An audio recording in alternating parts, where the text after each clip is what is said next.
Mancano autisti e in forte diminuzione il numero delle aziende di autotrasporto e dentro i prossimi 10 anni la metà di chi oggi guida un mezzo pesante andrà in pensione. Si stima siano 1500 i camionisti che non si trovano sul mercato del lavoro in Veneto, perse oltre 2000 ditte di autotrasporto.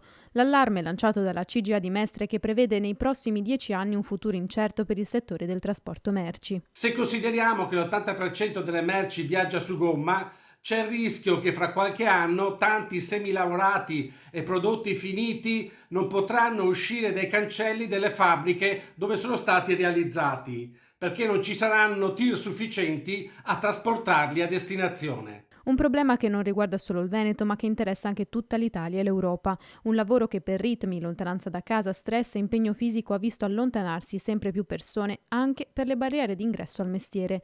Per poter mettersi alla guida di un tir, infatti, serve la patente idonea che ha un costo che si aggira intorno alle migliaia di euro.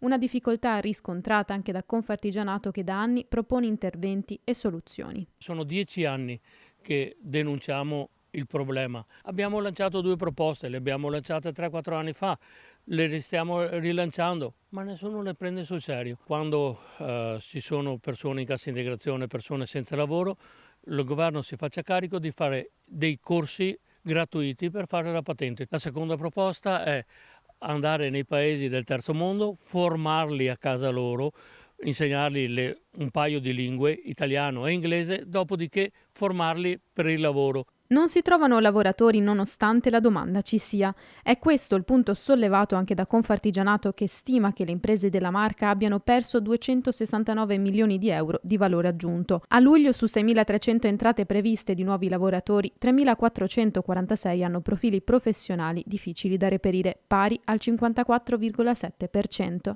Le aziende non devono essere lasciate sole, sottolinea il presidente di Confartigianato Oscar Bernardi. È il momento di programmare politiche adeguate che coinvolgano il settore economico e sociale. Tante le pratiche che alcune aziende stanno mettendo in atto per trattenere il personale, dall'incremento dei salari attraverso super minimi alla flessibilità degli orari di lavoro. Ma quanto si sta facendo, secondo Confartigianato, non è ancora abbastanza.